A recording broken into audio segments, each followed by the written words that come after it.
The car was deathly silent. All I could hear was the soft crescendo and fade of traffic breezing past, muffled under the engine's hum. The agents riding with me stayed quiet, checking their firearms or their watches. No one spoke up, but we all felt what hung in the air.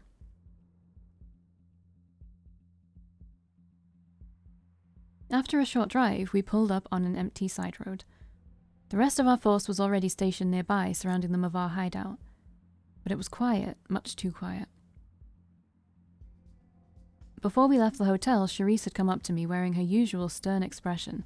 She made it clear that I had to accompany the agents tonight, but I could choose whether to fight or not. In the end, I decided to... I swear I've always chose that. I didn't choose it the first time, but I chose it afterwards. I wanted to be a part of the fray myself, not stick to the sidelines. Charisse offered me several weapons, so I choose to fight up close and personal with melee. Oh, my feet are gonna die. Okay, I think I went with melee before as well. I don't think I went with, 1 second. 1 second, sorry. Okay, Right, yes.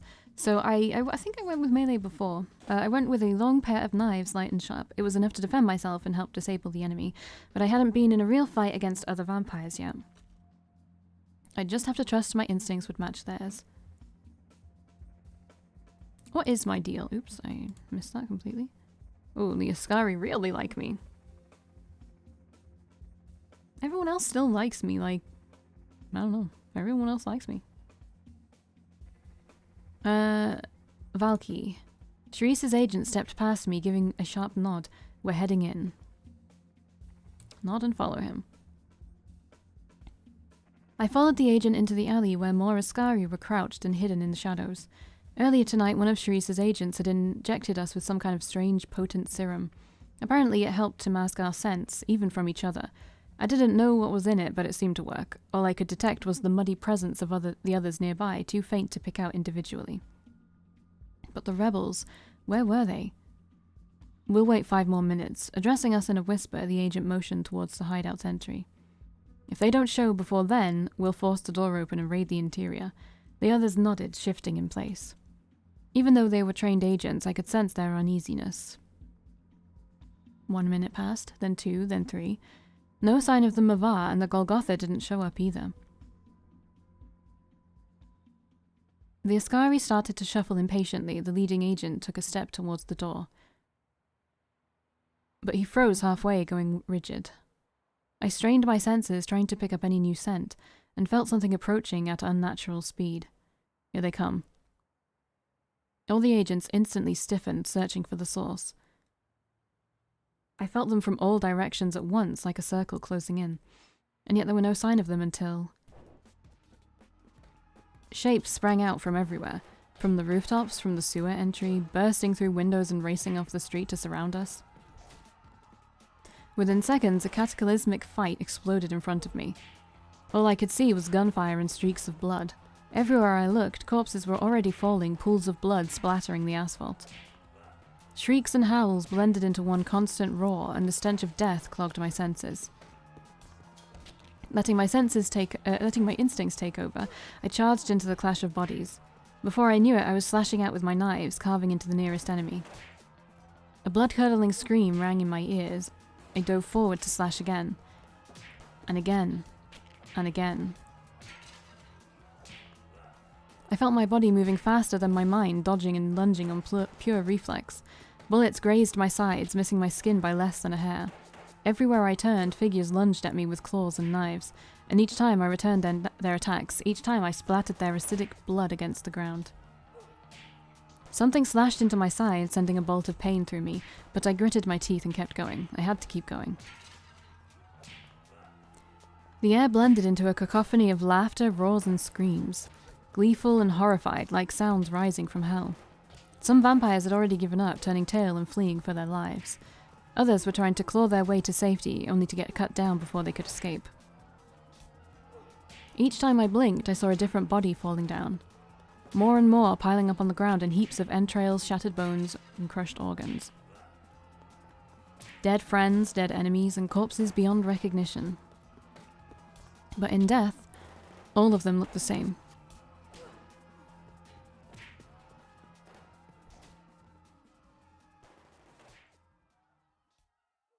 The chaos seemed to stretch on and on and on. But at last, the screams died into embers. Okay, I don't know what happened to Lazarus, but usually he would, because I made the deal with him that he'd come and, like, kill all my enemies, he would usually appear and start killing people. So I'm confused. But at last, the scream died into whimpers. In reality, the fight had only lasted a few minutes, even though it had seemed like forever. But because of our monstrous natures, the results were horrific. All around me, dead vampires covered the ground, headless, limbless, or with their hearts cut open. The stench of their blood permeated the air, belching out from their open wounds. Slowly, I realized that we'd won. There were more Iscari still alive, some groaning and shuddering on the ground, others helping tend to the fallen. The Mavvar and the Golgotha had fled, leaving only their dead behind. But we'd lost many of our own, too. All of these corpses would have to be taken away, and one by one they'd become a tragedy to someone, not just part of a faceless mass. Just as I finally stumbled away from the sea of bodies, a human passed by the alleyway. He froze mid-stride, staring down at us as the mangled bodies littering the concrete. The moment seemed surreal. I almost expected to jolt out of a dream from anesthesia in a dentist's chair. To realize everything that had happened since that night at the club was one long, bizarre delusion, and I was back in the normal waking world. The man's eyes met my own. His pupils, like two TV screens switched off, held a blank look that had to be pure abject horror. Also, I thought, until he shrugged and continued on. At first, I was stunned. It was like the horrible sight hadn't affected him at all. But after a moment, I realized why the man hadn't shown any reaction. He must have thought he'd wandered past a movie set, and somewhere there were eagerly rolling cameras panning slowly across the bleeding corpses to capture every cinematic drop. Because after all, this was Hollywood.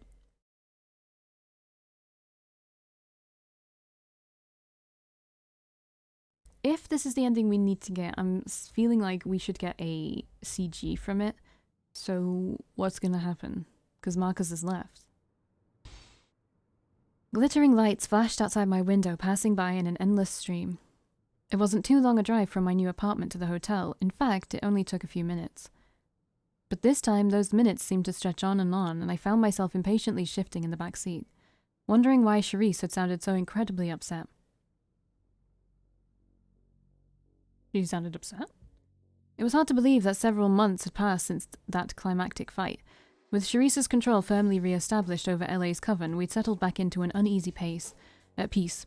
The rebel Mavvar and Golgotha, along with Randall and Andre, were driven out, leaving the city full of mostly Iscari. It was a blunt, straightforward effort, and yet it seemed to work. Almost none of the remaining vampires objected to Charisse's rule, maybe because most of them had been here since before the war. Her leadership returned to what it once was, although I heard rumors that her new rules were stricter than they used to be. This time, she obviously wasn't going to take any chances. Once the initial chaos had settled down, I fell into a new routine of working with Charisse. Things were a little different now, though. Because I demonstrated my loyalty to her, she started treating me with far more respect than she used to.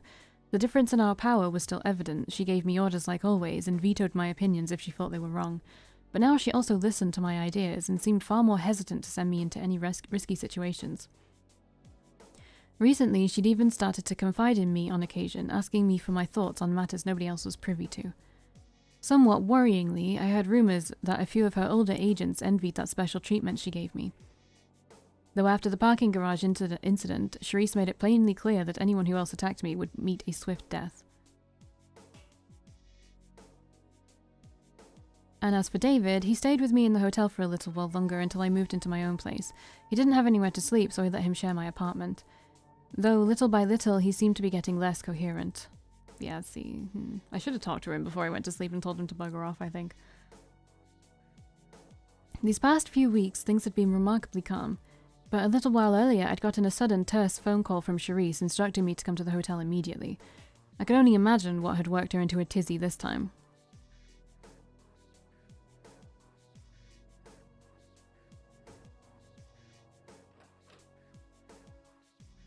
This room is so fancy. Is that like Venice in the background as well? That doesn't really look like it, does it? Valkii. As soon as I stepped into the meeting room, Charisse hurried up to me. I wasn't exactly eager to bring you over on such short notice, but well, I received something today that very much concerns you. She huffed, looking halfway between annoyed and flustered. Oh no. Hello, Charisse, what's wrong? As she stepped closer to me, I realized Charisse was grasping something small between her gloved fingertips.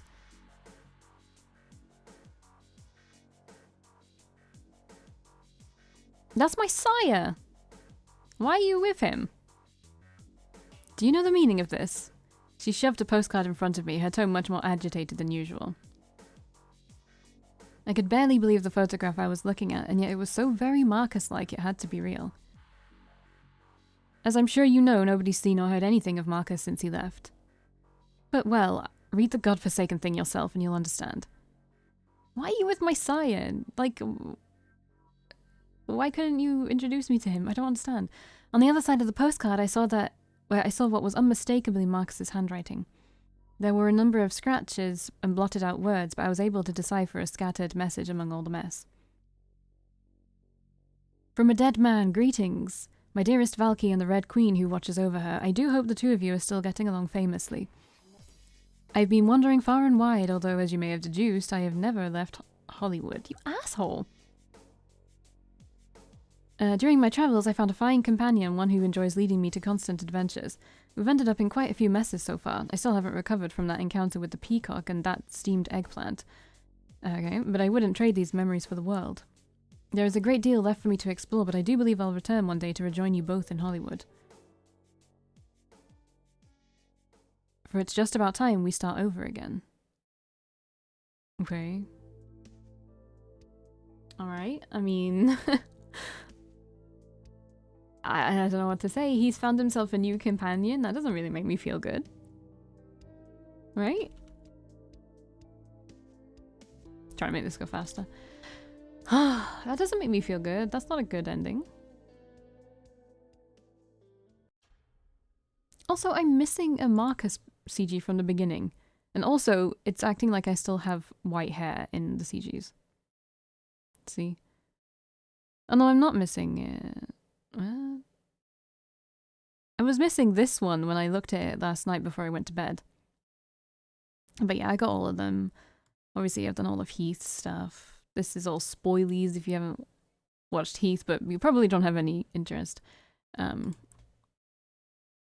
don't have interest in that. This one, yeah, this is like the NSFW one, but it doesn't go to like when he opens his eyes. Like there's nothing there.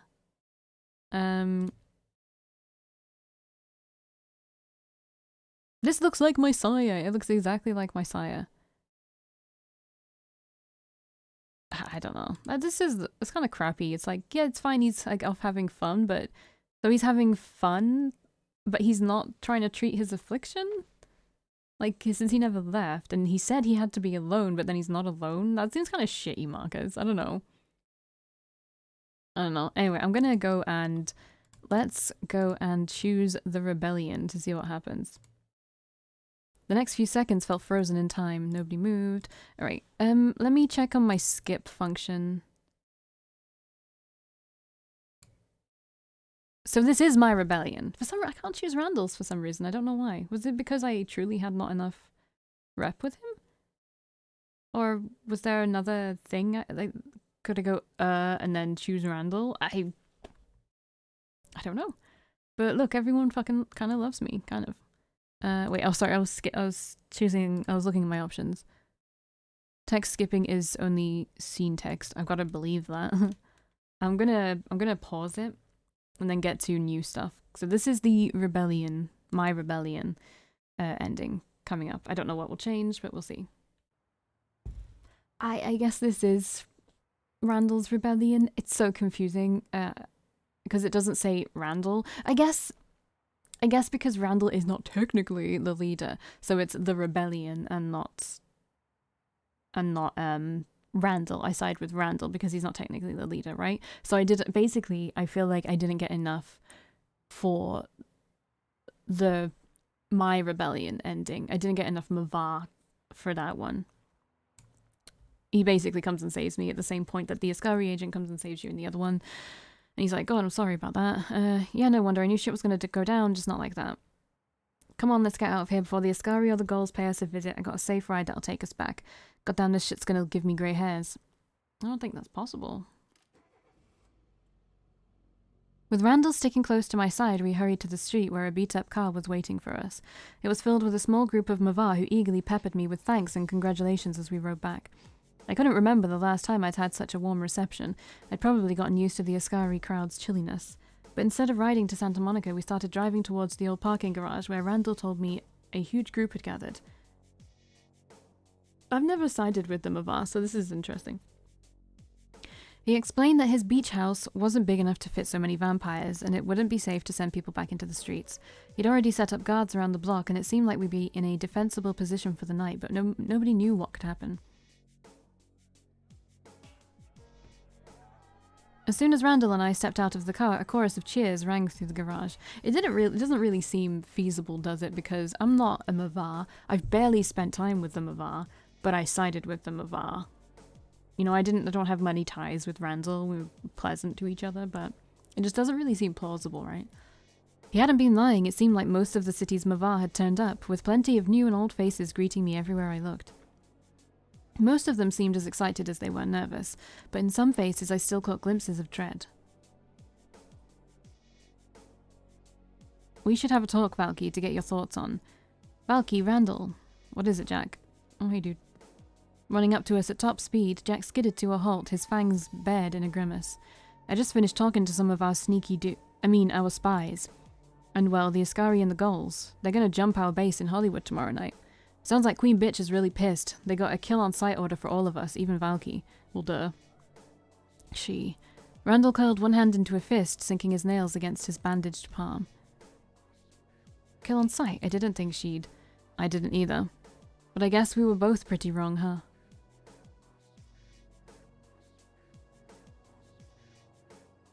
As more and more of the crowd started listening to our conversation, the chatter slowly faded into soft, worried mutters and whispers. People started moving closer to Randall and me as if they were expecting some kind of important announcement. Then it sounds like tomorrow's going to be our big last stand. A grim expression clouded Randall's features, where I couldn't see any trace of enthusiasm. We've got to make it count, because if we fuck this up, I don't think we'll be getting another chance. The Iscari and the Gulls won't wait for us to get even stronger. When we head to the base, we could try and talk first, or just charge as soon as we see them. End things as soon as we can. But as much as I'd like to reach some kind of last-minute treaty before shit kicks off, I got my doubts they'll feel much like talking. You know what, there won't be a compromise, we have to fight. Then the time for talking's over. Tomorrow we'll kick their asses. I don't want to try and be whatever here. A chorus of cheers rang out after Randall's reply. They seemed eager to tear into the enemy right now. What about Queen Bitch? Yeah, what are we going to do about her? What if she sticks around? Two loud voices impatiently called out from the crowd, echoed by murmurs of agreement. Yeah, there's still one thing we gotta agree on. I know I've talked a lot of shit about Queen Bitch, and she deserves it, that fascist Prada-wearing fucker. She can't stay in this city, that's for fucking sure, but we don't have to kill her either. A few unhappy mutters sprang up at that, but most of the crowd waited for Randall to continue. Valkii, you've put up with more of her shit than any of us. What do you think?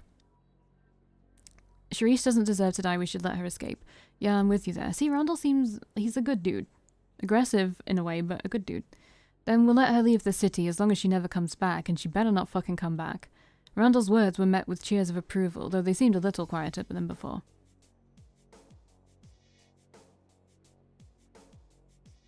When tomorrow comes and we face them all head-on as a unified group, that means the real revolution is finally here.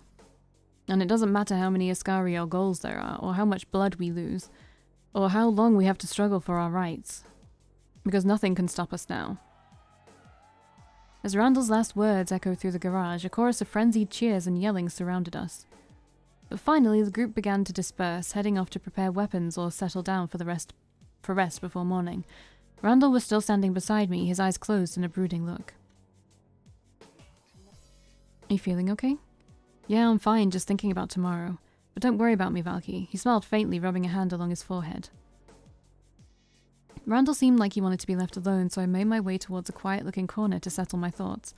As I left the group, however, I saw a man wandering near the elevator by himself, dressed in a sharp jacket and pants that looked more appropriate for a business party. He seemed to be lost in thought, his hands tucked casually in his pockets while he strolled along the garage. "What are you doing over here by yourself?" Pausing mid-stride, the man glanced over when I called out to him, his lips twisting into a wry smile. I probably look pretty crazy, don't I? Like a yuppie who wandered into the wrong building. But I'm a Mavvar, I promise, and I'm here to help everybody out. He adjusted his tie, then pulled out a cigarette and slid it between his lips. Haven't seen you before, probably because I'm not at the beach often. Every time I go, the clan says, "Hey, Theo, why don't you drop the business stuff and come stay with us?" The man, Theo presumably, chuckled faintly. But I never really got into the big group thing, and I try to be my own person, at least, until the loneliness comes back and bites me in the ass. And now, with everything about to go up in the air, it just wouldn't feel right if I was off by myself somewhere, knowing everyone else was risking their lives. That's pretty noble of you, Theo. No wonder the clan likes you. Thanks, pal. I don't see it as noble, though. Just something I gotta do if I want to sleep at night. Anyway, I'm gonna go get some fresh air before the sun comes up. But hey, if I don't see you again, good luck out there tomorrow. Giving me a small, firm nod, Theo flicked away his cigarette and wandered towards the staircase, his solitary figure vanishing into the darkness. Alone once more, I curled up on the cold concrete, a stark contrast from my warm bed at the hotel. With the constant chatter around me and an endless carousel of thoughts circling in my mind, sleep didn't come easy. But finally, restless dreams pulled me away.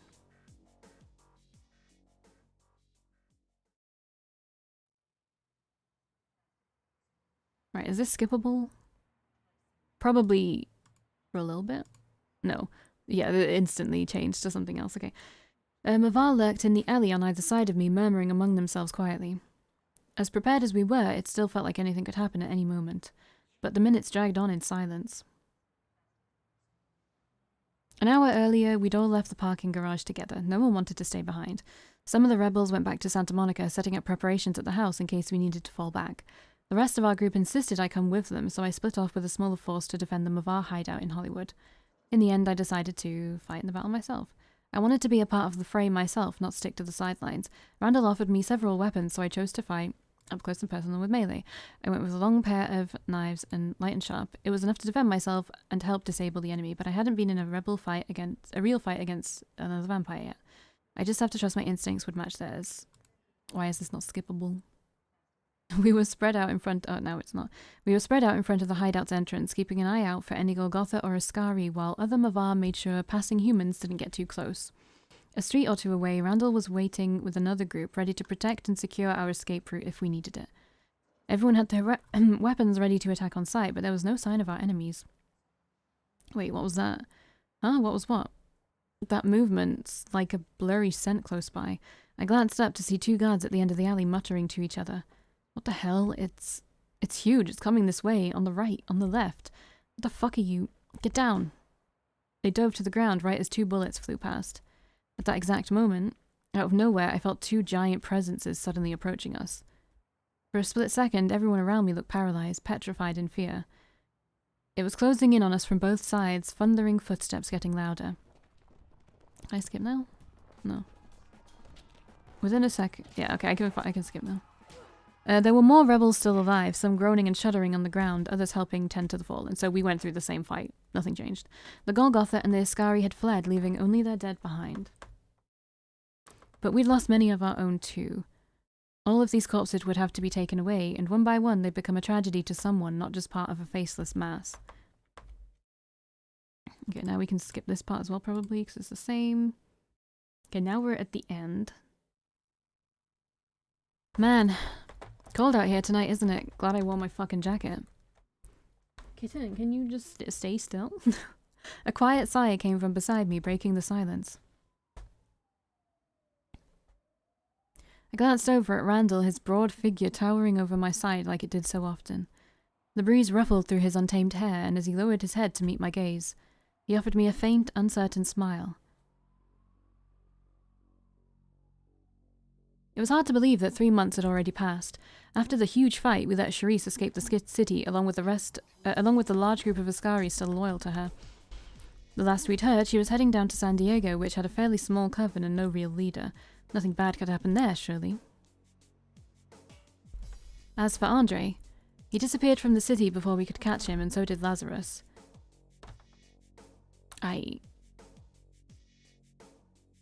That doesn't make sense, because Lazarus, in this route at least, is... He didn't honor our deal, so I assume he was not well enough to do so. One of them probably caught up with the other, but I never found out who survived. If it was Andre, he'd probably surface again sooner or later, but if Lazarus had managed to kill him, well, it seemed unlikely that he'd come back to LA.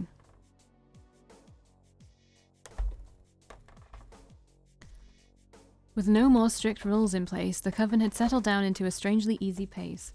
Right, she's getting off the pizza box now. Although Randall's clan of rebels didn't technically exist anymore, the number of vampires who looked up to him seemed to grow every night. Some of the Iscari and Golgotha even gravitated towards him, drawn by the increasing amount of stories and legends people shared. But as the war's chaotic nights slowly faded into a distant memory, it seemed like Randall would never escape the role— She went back on the pizza box, okay. Randall would never escape the role of a leader, the leader that everyone wanted him to be. People always came to him with problems, begging him to fix them or offering new ideas for laws to keep the Coven safe. Others wanted Randall to help liberate covens from Iscari rule, like the one in San Francisco, or to use his power to influence other leaders. And amidst all that attention, adoration, and the unending stream of demanding voices, the only voice I never seemed to hear was Randall's. And as for David, because I wasn't able to visit the hotel again for weeks, I wasn't sure about his fate. And for weeks there was no sign of him, but soon I learned that he hadn't been killed.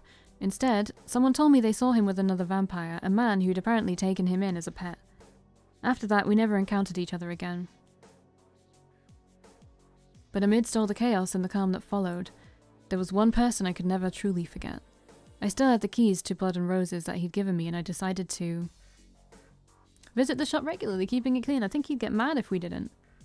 I stopped by Blood and Roses every week or so, dusting things off and brushing away cobwebs from the mannequin's fingers. Despite Markus's absence, or maybe because of it, the shop received a lot of mail from different senders. Love letters, hate letters, various gifts in telltale phallic packaging. It made my cleaning nights interesting, to say the least. One night I spotted a small box in the back room, one I'd never noticed before. Curious, I pulled it open, and realized it was filled with cat food. The discovery completely baffled me at first, but when I studied the room more closely, I started to pick up on certain clues. A small window that was low enough for a cat to jump into, wobbly suction cup dildos attached to the wall covered in scratch marks, and 2 bowls tucked away in a corner. Apparently, this was where Markus fed the local feline community, and also used his unwanted merchandise as cat toys. After that, I felt obligated to leave the window open during my visits, setting out food for the cats. It seemed like a fitting way to honor Markus in his absence. Now and then, Randall came with me to the shop, helping out in his own ways.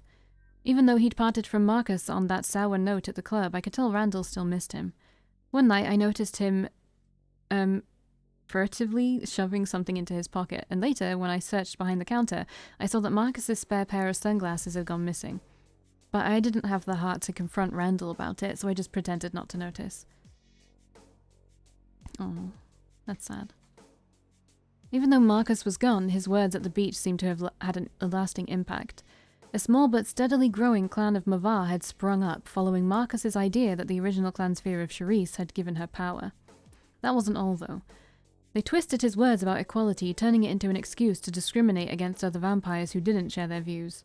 I had the feeling that if Markus had been here, he would have been disappointed with how things turned out. But then again, maybe he expected it to end this way. You think he'll ever come back? Randall's soft question pulled me from my thoughts, back to where we stood on the Hollywood Hills. I know it's fucking impossible to predict that guy, but I wonder if he'll ever show up in Hollywood again. Definitely, and I'll be here when he does. Heh, you sound pretty sure of yourself. But I hope you're right, Valkii. Randall smiled faintly, glancing down at me with a wistful chuckle. You know, Valkii, I have this really funny feeling. This feeling that wherever Markus is right now, whether he's half a world away or right down the street, he's still watching us somehow. Probably. And as fucking creepy as I know that sounds, kinda makes me happy.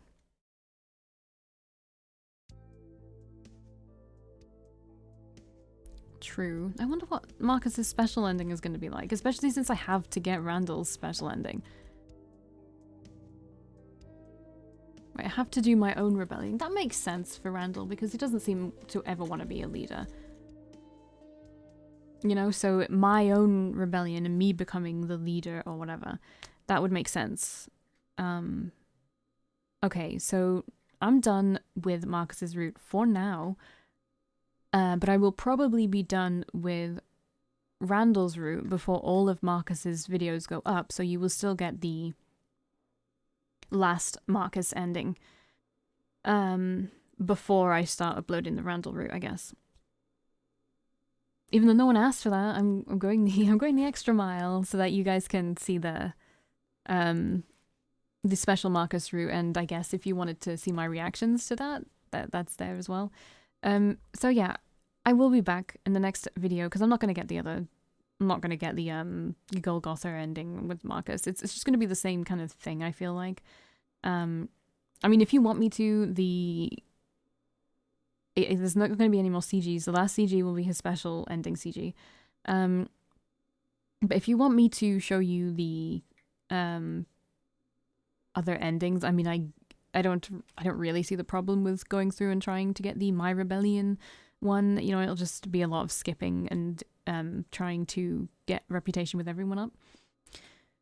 But I will do it if you really want to see it. But again, there will probably be no Markus. It'll just be people being like, "Oh wow, I miss Markus," you know? That's what it'll be. The important one is going to be the special ending. So I will see you in the special ending. Bye.